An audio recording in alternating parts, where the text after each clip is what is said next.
Penghakiman terakhir. Judgment Day. Judgment Day. Penghakiman terakhir. Topik kita pada pagi ini. Penghakiman terakhir. Wahyu bab 20 mulai daripada ayat 11 sampai 15. Lalu aku melihat suatu takhta putih yang besar dan Dia yang duduk di atasnya. Dari hadapannya lenyaplah bumi dan langit dan tidak ditemukan lagi tempatnya. Dan aku melihat orang-orang mati, besar dan kecil, berdiri di depan takhta itu.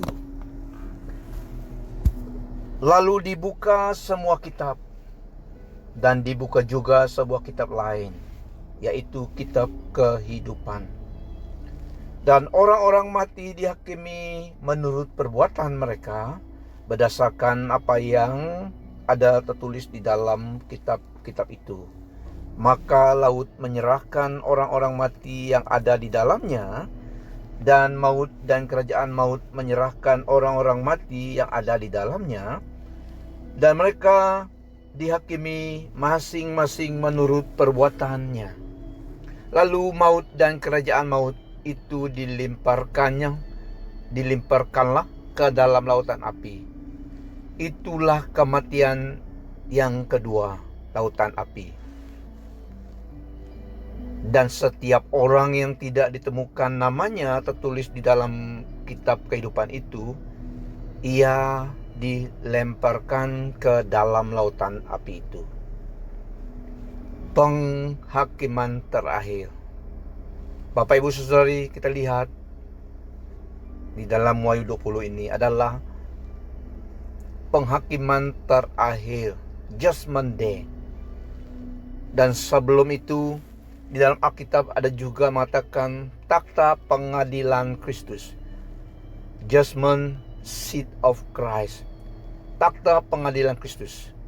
Nah, ini adalah untuk kita yang percaya pada Yesus Kristus, yang adalah umat Tuhan, yang telah diselamatkan, yang dinamakan Kristen, pengikut Kristus. Kita yang berdiri di hadapan takhta pengadilan Kristus, Judgment Seat of Christ. Kita berdiri pada masa itu adalah tidak dihukum. Kita berdiri untuk menerima upah kita, our rewards, penentuan service kita untuk Tuhan dalam masa hidup kita di dunia ini. So, di dalam takhta pengadilan Kristus, the Judgment Seat of Christ itu adalah untuk kita, orang Kristen yang diselamatkan oleh Tuhan, oleh kasih karunia Tuhan, karena iman kita kepada Yesus Kristus.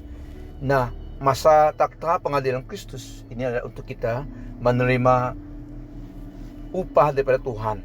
Karena although Kristen, meskipun orang Kristen, pengikut Kristus, are held accountable for the actions, they are forgiven in Christ, and our names were written in the book of life from the creation of the world. Meskipun kita orang Kristen, dipertanggung jawab untuk hidup kita di hadapan Tuhan, tetapi di dalam Yesus Kristus kita menerima pengampunan. Dialah kebenaran kita, dan nama kita ditulis dalam buku kehidupan pada permulaan ciptaan dunia, from the creation of the world.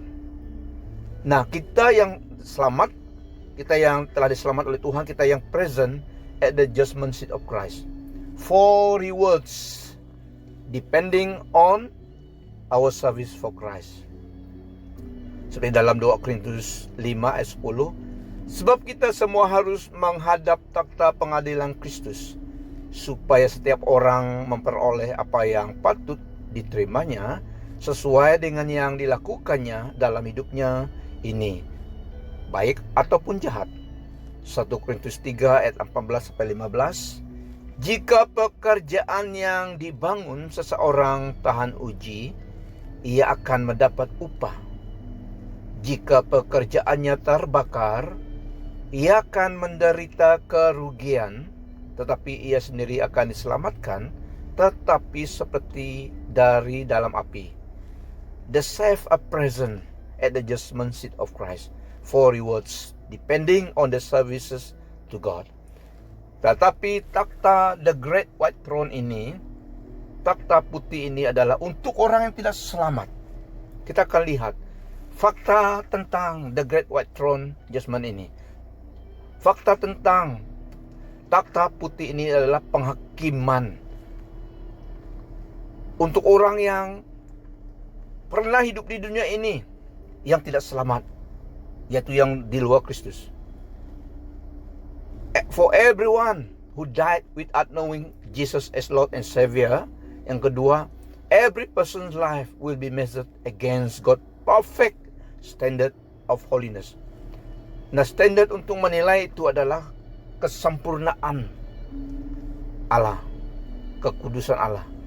Dan ini berlaku untuk orang yang di luar Kristus, yang tidak selamat. Lokasinya pengadilan ini adalah semua segala sesuatu dalam ciptaan flat away. So ini takhta putih ini saja yang ada di situ. Tujuannya juga adalah to settle all rebellions against God's righteousness. Untuk menentukan once and for all rebellions against God's righteousness. Pemberontakan terhadap kebenaran Allah. Dan seterusnya, ini adalah the final destination orang yang tidak percaya yang di luar Kristus, yaitu penentuan mereka adalah lake of fire. Nah, kita akan lihat apa itu penghakiman terakhir. Penghakiman ini adalah sebelum bumi baru dan surga baru datang. Penghakiman takhta putih ini, penghakiman terakhir ini adalah penghakiman untuk orang-orang yang tidak selamat. Mereka semua yang mati dari sejak perjanjian lama dan perjanjian baru dan pada masa milenium.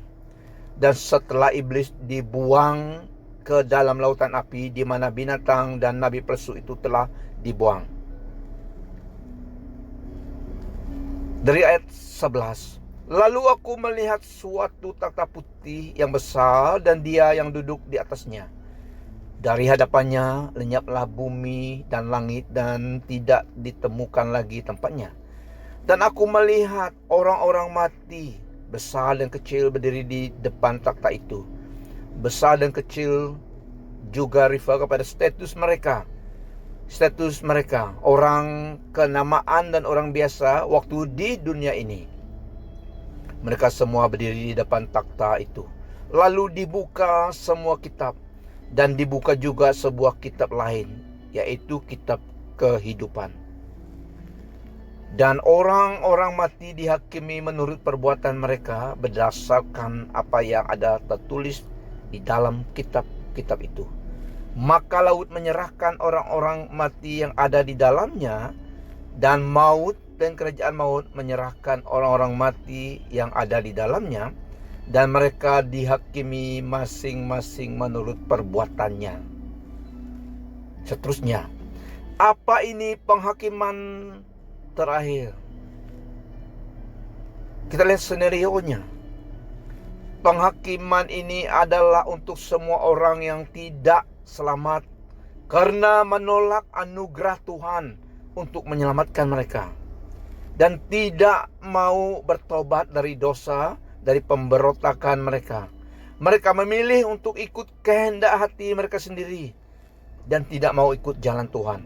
Mereka menolak anugerah Tuhan untuk menyelamatkan mereka. Penghakiman ini adalah untuk mereka. Roma 2 ayat 4 sampai 6. Roma 2. Maukah engkau menganggap sepi kekayaan kemurahan Allah, kesabarannya dan kelapangan hatinya? Tidakkah engkau tahu bahwa maksud kemurahan Allah ialah menuntun engkau kepada pertobatan? Tetapi oleh kekerasan hatimu yang tidak mau bertobat, engkau menimbun murka atas dirimu sendiri pada hari waktu mana murka dan hukum Allah yang adil akan dinyatakan.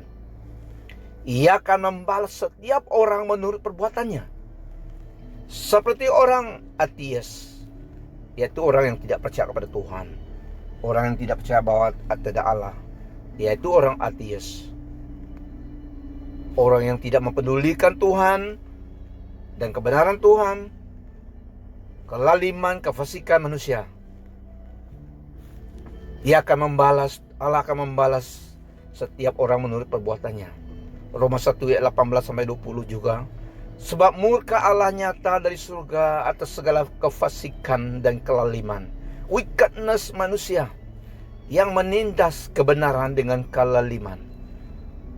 Karena apa yang dapat mereka ketahui tentang Allah nyata bagi mereka, sebab Allah telah menyatakannya kepada mereka. Sebab apa yang tidak nampak daripadanya, yaitu kekuatannya yang kekal dan keilahiannya, dapat nampak kepada pikiran dari karyanya sejak dunia diciptakan, sehingga mereka tidak dapat berdalih. There is no excuse. God just melalui konsen mereka, melalui apa yang mereka lihat dalam penciptaan Allah.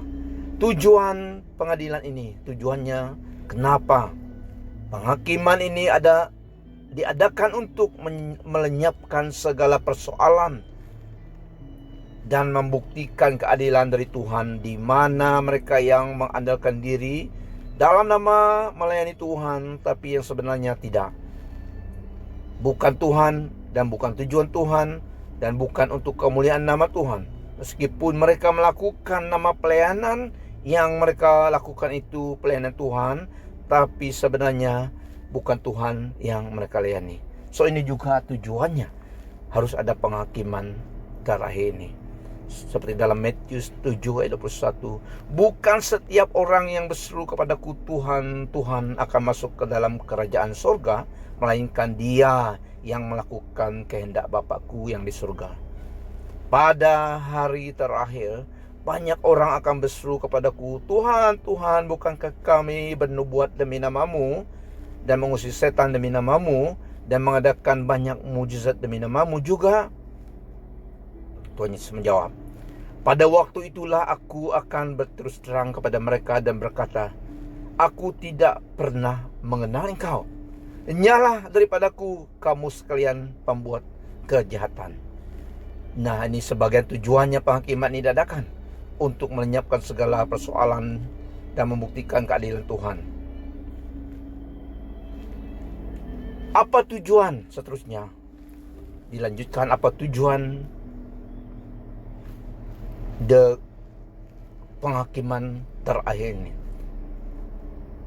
To decide the degree, to decide, menentukan level hukuman yang akan diturunkan ke atas mereka di neraka, di lautan api. Menentukan, so ada level hukuman, ada degree hukuman diturunkan pada mereka yang dihakimi di dalam event ini. Ada level hukuman. There is certain degree yang diberikan. Ada peringkat ataupun degree hukuman di neraka yang diturunkan ke atas mereka sesuai dengan perbuatan, perkataan, pikiran, tuduhan atas mereka. Kita lihat dalam Matius 10 ayat 18-15, Matius 11 ayat 22, Lukas 12 ayat 47, Roma 2 ayat 5. Dalam Matius 10 ayat 14-15, dan apabila seorang tidak menerima kamu dan tidak mendengar perkataanmu, keluarlah dan tinggalkanlah rumah atau kota itu, dan kebaskanlah debunya dari kakimu. Aku berkata kepadamu, sesungguhnya pada hari penghakiman, tanah Sodom dan Gomora akan lebih ringan tanggungannya daripada kota itu. Kota yang menolak pemberitaan firman Tuhan. Ini maksudnya. So ada level, ada degree hukuman tuduhan yang akan diturunkan ke atas mereka yang tidak selamat ini, untuk mereka hadapi, alami dalam neraka kelak. Nah, kita lihat yang seterusnya, buku kehidupan. Dan juga pada masa ini sebuah buku juga dibuka, yaitu buku kehidupan. Lalu maut dan kerajaan maut itu dilemparkanlah ke dalam lautan api. Itulah kematian yang kedua, lautan api. Dan setiap orang yang tidak ditemukan namanya tertulis di dalam kitab kehidupan itu, ia dilemparkan ke dalam lautan api itu. Di dalam buku inilah ada penentuan, mengesahkan, determines bahwa orang itu tidak memiliki hidup kekal, sebab namanya tidak ada dalam buku kehidupan. Buku ini menentukan semua yang tidak ada nama di dalam buku itu dilemparkan, dan semua mereka ini yang berdiri di hadapan the Great White Throne ini, takhta putih pengadilan ini, adalah mereka yang tidak diselamatkan. Tentu tidak ada nama mereka di dalam buku kehidupan. Nah, kita membayangkan keadaan dalam masa courtroom, dalam masa bilik pengadilan itu. Kalau kita katakan dia courtroom, di bilik, dalam masa pengadilan itu, Tuhan Yesus Kristuslah dia yang hakim itu, the only judge. Allah di dalam Yesus Kristus, kena Allah Yesus Kristus menyatakan siapa diri Allah itu. Who is the Almighty God? God di dalam Yesus Kristus. God in the person of Jesus Christ. Allah yang tidak kelihatan dinyatakan dalam Yesus Kristus. Siapa yang melihat aku, dia telah melihat Bapa. Kita lihat Yesus Kristus, kita lihat Allah yang Maha Kuasa itu. Yesus datang supaya kita dapat melihat siapa Allah itu. Karena tidak ada seseorang dapat melihat Allah akan hidup. Yesus Kristus datang menyatakan siapa diri Allah itu, dan kita dapat melihat Yesus menyentuhkan dia, melihat dia. Dialah yang exact representation of who God is. Supaya kita mengenal siapa Allah itu di dalam Yesus Kristus. Nah, pada masa ini Tuhan Yesus Kristus, Allah yang benar itu, the only one and true God, menyatakan dirinya di dalam Yesus Kristus. Dialah yang hakim itu. Dia menghakimi melalui keadilan. Tidak ada sesiapa yang dapat membela mereka, karena hakim Yesus Kristus mengadili dengan justice, dengan benar. Masa itu sangat suram. Mereka yang di situ, mereka yang tidak selamat ini, they are shocked. Mereka terkejut, dan mereka memang masa yang suram bagi mereka. Mereka adalah convicted. Mereka tidak selamat, dan pronouncement guilty, bersalah, telah dinyatakan. Nama mereka tidak ada dalam buku kehidupan. Dan nama dalam buku perbuatan dalam buku-buku lain itu dinyatakan supaya level penghukuman akan diturunkan kepada mereka. Karena di dalam neraka, di dalam hukuman yang mereka akan alami, ada different kategori levelnya, beratnya. Hukuman itu ada yang ringan, ada yang berat, lebih berat lagi. Sama-sama di dalam neraka, sesuai dengan firman Tuhan kita lihat tadi. Dan penghakiman yang terakhir ini, the Great White Throne ini, menentukan the final destination mereka di neraka. Lake of fire, dalam ayat 15. Lalu maut dan kerajaan maut itu dilemparkanlah ke dalam lautan api. Itulah kematian yang kedua, lautan api. Dan setiap orang yang tidak ditemukan namanya tertulis di dalam kitab kehidupan itu, ia dilemparkan ke dalam lautan api. It is the end of human history on earth. Eternity is ahead. Kekalan di depan. This is the end of human history on earth. Akan dihapuskan. Tiada dunia lama dan surga lama. Kita akan masuk, kita yang selamat ini masuk era eternity. Soal eternity. Nah, Bapak Ibu, inilah final destiny mereka. Lake of fire. In contrast, bagi kita yang percaya pada Yesus, yang adalah umat pilihan Tuhan karena Yesus Kristus, dalam Yesus Kristus, in contrast, kita umat tebusan Kristus, ada perbedaannya dari mereka yang dihukum ini. Ibrani 6 ayat 10, sebab Allah bukan tidak adil sehingga ia lupa akan pekerjaanmu dan kasihmu yang kamu tunjukkan terhadap namanya, oleh pelayanan kamu kepada orang-orang kudus yang masih kamu lakukan sampai sekarang. Tuhan rekodkan semua perbuatan kita, penolong kita, concern dan kita melibatkan diri dalam pelayanan Tuhan waktu kita di dunia ini. Everything God record. We cannot outgive God. Ini untuk kita. Matius 25 ayat 23. Maka kata tuannya itu kepadanya, baik sekali perbuatanmu itu, hai hambaku yang baik dan setia.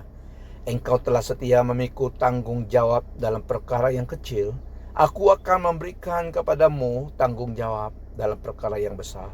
Masuklah dan turutlah dalam kebahagiaan Tuhanmu. Kita nikmati ini dalam masa milenium dan juga masuk di dalam eternity kekal bersama Tuhan. New heaven and new earth throughout eternity. Sesungguhnya aku datang segera dan aku membawa upahku untuk membalaskan kepada setiap orang menurut perbuatannya. Aku adalah Alfa dan Omega, yang pertama dan yang terkemudian, yang awal dan yang akhir.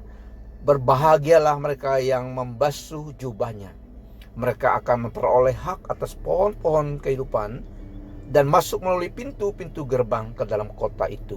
Wahyu 22 ayat 12-14. Nah, saya katakan berdasarkan firman Tuhan, kita umat tebusan Tuhan ada perbedaannya dari mereka yang dihukum ini.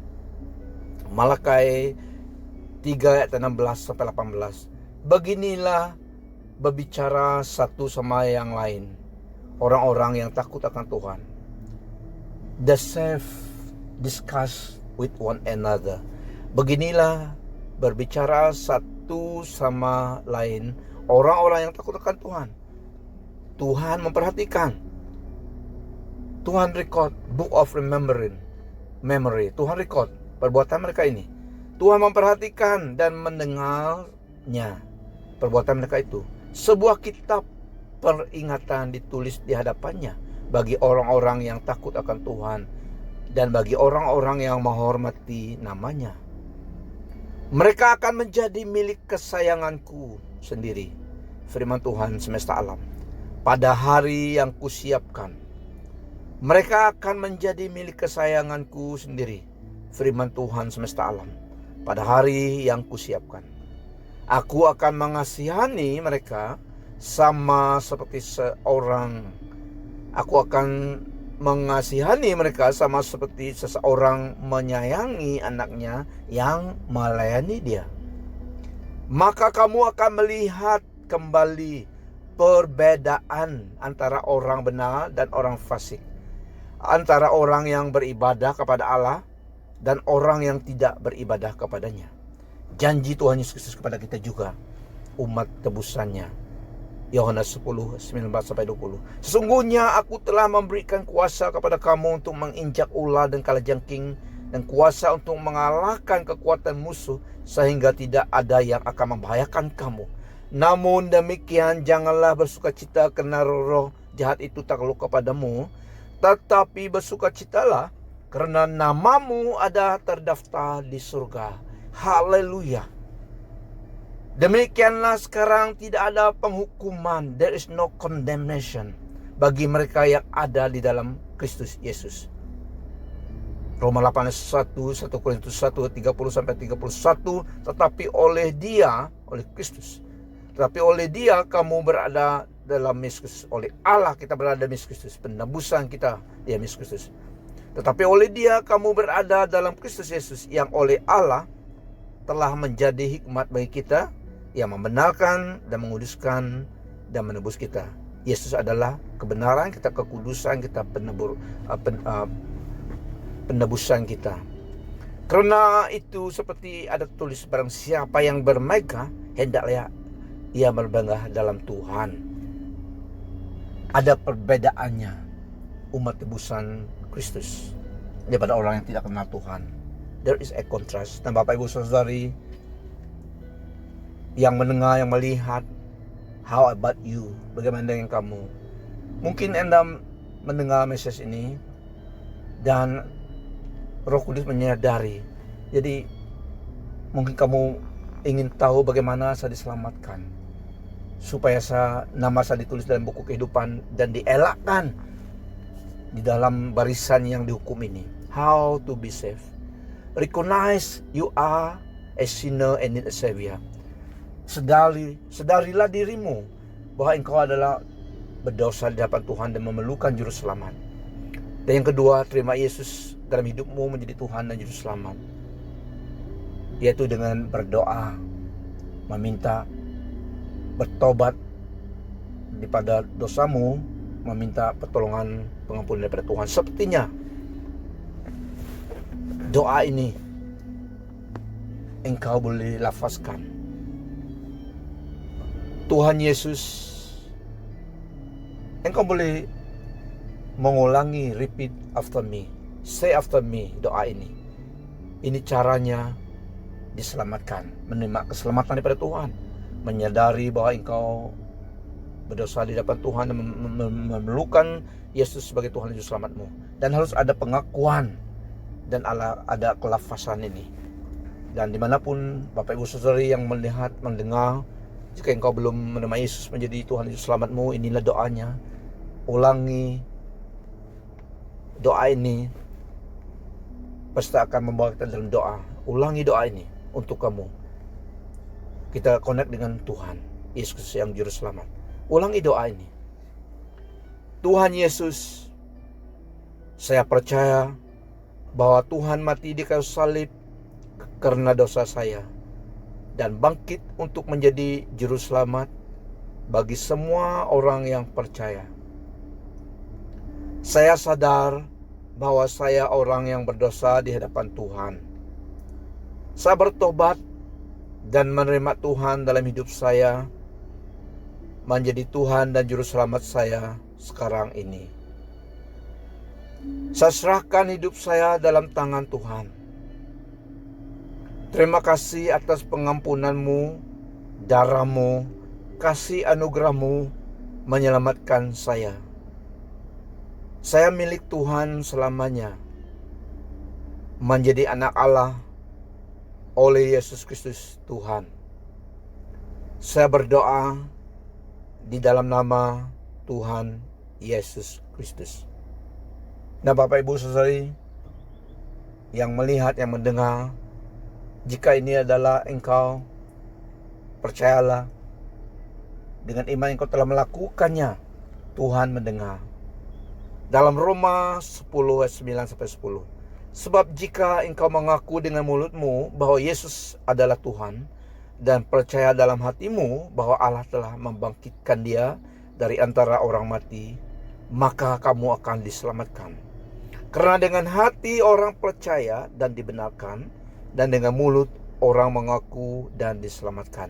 Ini adalah kesaksian firman Tuhan. Kita percaya dalam hati kita dan mengaku dengan mulut kita, seperti doa tadi. Yohanes 3:16, karena begitu besar kasih Allah akan dunia ini, sehingga ia telah mengaruniakan anaknya yang tunggal, supaya setiap orang yang percaya kepadanya tidak binasa, melainkan beroleh hidup yang kekal. Dan keselamatan tidak ada di dalam siapapun juga, selain di dalam dia, di dalam Yesus Kristus. Sebab di bawah kolong langit ini tidak ada nama lain yang diberikan kepada manusia yang olehnya kita dapat diselamatkan. Hanya di dalam nama Tuhan Yesus Kristus keselamatan ada. Yohanes 18 ayat 6, Tuhan Yesus berkata, Akulah jalan dan kebenaran dan hidup. Tidak ada seorang pun yang datang kepada Bapa kalau tidak melalui aku. Tuhan Yesus memberkati. Immanuel, Tuhan beserta kita selalu. Sampai bertemu lagi di dalam topik yang lain. Yakinilah penyertaan Tuhan besertamu. Allah beserta kita dalam Yesus Kristus. Dia telah memeteraikan kita dengan Roh Kudus-Nya, menandai kita bahwa kita milik Yesus Kristus. Kita diselamatkan oleh anugerah karena perbuatan Yesus Kristus. Kita memiliki iman dan menerima keselamatan itu. Kita diselamatkan oleh anugerah Tuhan. Yesus datang untuk itu. Nah, inilah topik kita yang sangat penting untuk kita ketahui dengan jelas. Saya ulangi bagi kita yang percaya pada Yesus Kristus. kita diselamatkan. Kita bersama dengan Tuhan di dalam hidup kekal. Sampai bertemu lagi dalam topik yang lain. Pastor Leonard signing off. Amen.